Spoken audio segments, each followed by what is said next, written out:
So that's why they're hard to beat. They're top. Pompeii, they were like, oh my God, they're like taking your... That's their job, which is refreshing as a Westerner. How did China build so fast? We've overpaid for things before and they've told us. Again, I'm picking on India, but India, for example, right? Hi guys, welcome back. We are currently in Shenzhen in China and it is a beautiful day. That's why I'm so happy. It's just lovely. You are so happy. Yeah, I like it. we've been stuck in our room all morning, like, editing and doing crap like that. And now we're out about and we've just gone for a walk. Yeah. And it's beautiful blue sky. And we're in China. But today is an episode that we've been meaning to do for a very long time. An episode that makes sense because we've been in this country for such a long time. People always make videos about how futuristic China is, how safe China is, how convenient China is, and all these great positive things, which I can assure you are true. But nobody asked the question, why? Why is it? Why? What makes it like that? The first one, obviously, is flooded YouTube, is futuristic tech.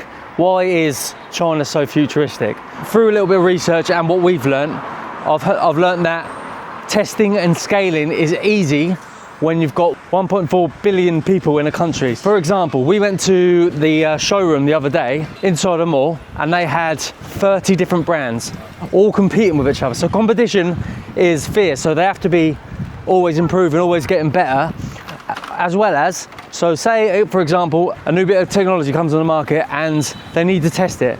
Within a week, they can test this on 30 million people overnight. Not many countries can scale and test that at that speed. That's why their technology is improving so fast, and their products are top of the range.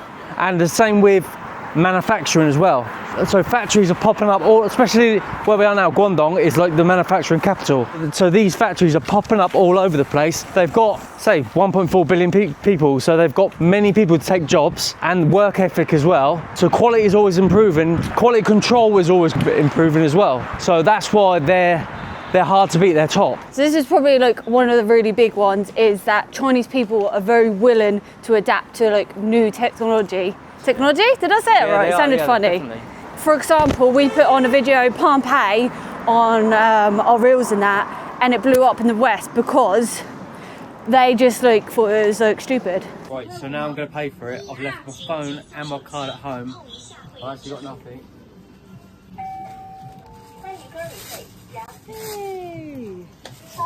Pompeii. They want to go back to riding horses instead of driving cars. Pompeii, which is incredible technology, is so sophisticated and so secure. People don't even realise when they see a video in the West, they think that's a lack of freedom. It's an infringement on your privacy. They thought it was a chip in your hand. I was like, how stupid are you? How do you use your fingerprint? Yeah, ridiculous. It's to do with the blood vessels and the blood flowing through your hand, isn't it? Yeah. Which is the same thing on your fingertip. Every single phone unlocks with a fingerprint. So they were right to use that, but when I went to Pompeii, they were like, oh my God, they're like taking your social security number. Is that the one that people love to say? Oh, I don't know what they're all about. Yeah, lose your points and all that. It's just mind-blowing. So China is a cashless society. In the West, we're going that way, but very slowly. It's like some older people don't really, I mean, they're starting to use their cards and stuff, but they don't really know mobile payment. That's alien to them. And obviously, dodgy people like cash. They do like cash. But here in this country, you'll see everyone. You see 88-year-old grannies and aunties and everything using, cashless payment, Pompeii. They've adapted to it so well, and that's helped the country move the way it is. Can you imagine, right? And we see it in India, for example. Oh, you always pick on India. I always pick on India, but it's because I'm talking about population-wise. So 1.4 billion people. Can you imagine 1.4 billion people scrounging around, counting out change, trying to count cash and stuff? When you can go in 2 seconds, beep, QR code, beep. Stops queues. I mean, come on. We need, as Westerners, we need to adopt some of these to be able to progress like they have. Another thing is the government support innovation. So new businesses, new startups, new pieces of tech, they get heavily backed by the government so they can get test scaled and put out nationwide quicker than countries in the West, which makes a massive difference with a big population. So another big thing is super apps. So they have WeChat, Alipay, they all incorporate, I can't say the word. Incorporate. Yeah, they all have other apps in the mini app, so they're helping like other apps. So it's one big app, like WeChat, with loads of little apps in it. Yeah. That's why platforms don't like go bust or go missing, because they're all interlinked. They're all incorporated. They're all incorporated. Sorry, Ben, you have to help me a lot here. So one of the big things, probably one of the top things, reason why we keep coming back to China is convenience. The convenience in China is something else. Like, it's because you can order anything, literally anything. Anytime. Like, you can order underwear, you can order a lobster, anything. You imagine it and you can order it any time of the night, any place. And it's the best thing ever. Like every morning we order a coffee to our room. It's there in 15 minutes max, and it costs us £2 to £3. Oh, nice. Free delivery. A robot brings it to our room. So Ben can be in his underwear, we can walk around in our pajamas. Good example, right? So I'm going a little bit, here I go picking on India again. So if I or India. Oh, that was the worst. Someone in the comments will say to it, if they're from India, they go, oh, we have that. How many people we have that says that? We have 24-hour delivery and all this stuff. Cool, right? So here's my example of ordering food in India. So I order the food, right? The guy, right? He'll ring me and he'll say, oh, I'm here, man. Okay, right? He's out on the street, 50 yards away. I've got to walk out, put some clothes on, walk outside. Hunt him down. He's over there. Walk up to him. You're not punching him. Yeah, and he'll give me the bag, and he'll ask for a tip. Oh. And I said, mate, I've come out from my hotel, come downstairs, walked over the road, literally picked up the food out of your hand, and you're asking for a tip. For example, in regards to convenience and tips, right? I tried to give a tip to a Meituan driver on New Year, and he refused to take it. And it was a really good tip in there. It was a really good tip. It was in one of the red packets. He didn't know how much the tip was, but he refused to take it because, for whatever reason, he felt, whether it's company policy or he felt too proud or whatever. So the culture is so different, which makes convenience feel like not like it's forced. Do you know that you go to America and it's a big tipping culture, and it feels like every bit of convenience that they're offering is for them to get a tip.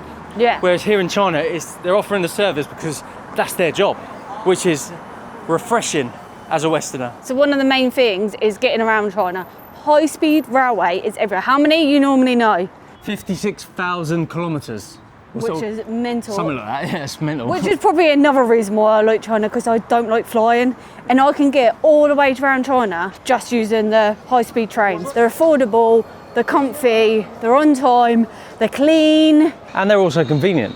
Yeah, convenient. You can get things delivered to your seat. All right, I need a water after all that talking, so we found a little shop here. Wishing? Okay, shit. Scan that one, Ben. 4 yuan. Yeah, sure. It's 2 yuan each for a bottle of water. Bottle of water. Bottle of water, there you go. We've actually spotted a luckin with a seating area, so we're just going to stop here for a minute. It's quite pleasant here. This is something I didn't even write down, but something that obviously come in my mind because of this gentleman behind us. Lady behind us. sorry. Rianne always does it, so always corrects me on the genders of people. I just don't clock it straight away. But well, actually, I think it is a gentleman. Yeah. Sorry, it is a gentleman. This is Rianne's boot. Why is China so clean? China is spotless. Everywhere you go is spotless. But the reason why, people are literally, right, so first of all, there's bins everywhere. But people are always sweeping. Everywhere you go, there's someone sweeping.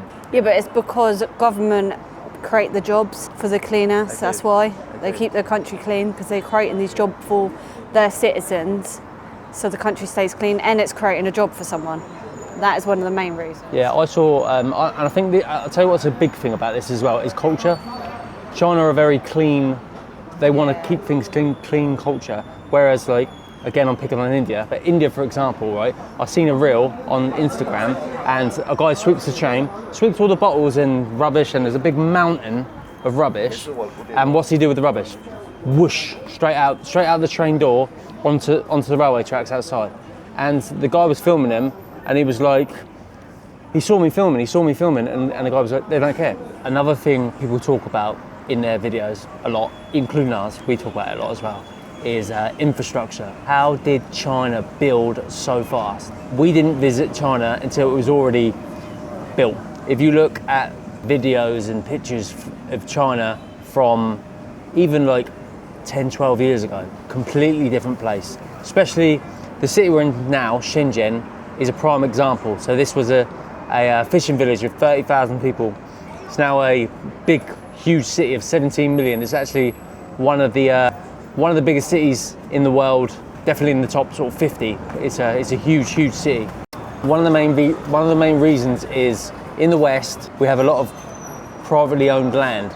So this land is for a government, it makes construction very difficult. The land ownership rules in China are very different. When property ownership is centralized, it makes construction a lot easier. Basically, they can plan and construct a hell of a lot faster, which has contributed to China's growth so rapidly. Because the way China is set up, they're very, very, very unique socialist government style.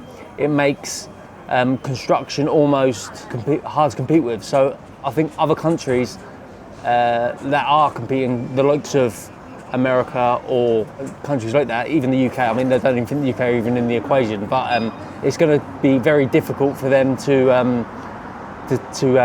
make construction at the same pace, basically. That's what I'm trying to say. So another thing to touch on. So when we talk about convenience and infrastructure and everything we talk about, the most important thing is your mobile phone. And people are probably thinking like, how do people use their phones all day long without draining their batteries, and they won't even be able to use their phones for normal things like messaging and phone calls and stuff? Well, you obviously, everywhere you go in China, there are these charging pods. You see them everywhere.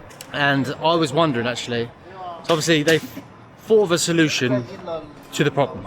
So we need to put these charging pods everywhere, all over the place, so people can't have this predicament where they're worried about ever running out of battery because there's always a way to charge it. The government have got involved and private companies got involved. So a lot of the charging pods are independent by independent companies. Premises of the businesses, they rent these from these companies, and then the commission gets split. So it's between 30 and 50% goes to the actual company. So if they've got their charging pods, these charging pods get used all the time. They will get commission from each charging pod that gets used. So they will use their own electricity bill, but the commission they get is a lot more than that, because electricity bills are so low here in China. So yeah, it's win-win really. One of the other great things about China is there's malls everywhere, and I always need a toilet, and there's always a toilet in a mall. So this is literally where we're going. So we're in the Joy Plaza. This is literally on the way. Oh, is this not growing? No. It scats me out when they don't move. It's weird, isn't it? It feels like you're doing something wrong. So the next one's probably the biggest. We said the biggest one to last. Yeah, it's the one that you see videos of all the time. Safety. Why is China safe? I actually consider, as someone that's spent a lot of their time in the last 2 years in China, I consider China to be the safest country I've ever visited. Here's an example here. We're just on the side of a normal street here, not busy area, and look how many cameras there are. Yeah. I know a majority of it's probably to catch people breaking the road laws, but it's keeping you safe every step you go. Exactly. I would say if you've got nothing to hide, don't worry about it. Don't worry about cameras and stuff. But I'd say it comes down to three things. Three things that we have in the West, but we don't use well enough. So it's one, heavy urban surveillance, like we just saw. Meow. And those people, of course. So yeah, heavy urban surveillance. So it's a lot of the cameras are also facial recognition. So you just can't be a bad boy. Which, I mean, for the good people, heavy urban surveillance. So obviously for the good people, it's perfect, it's fine. For bad people that commit crimes, it's awful. I'll tell you a story, right? So a lot of people might write in the comments, oh well, London's really surveillance and the cameras don't work, right? So a lot of the cameras in London and cities in the UK are privately owned. They're private businesses that own the cameras as well, and a lot of the time the security footage it gets lost. So the police will ask, say an incident happens, and the person that owns the business might not want to drop themselves in it, or there'll be various different reasons, and sometimes the footage gets lost, and sometimes it's not even recorded or working. or it's just there for show. So sometimes CCTV don't work, but when it's like a global network like this, like a government controlled plan, it works, and it does stop crime.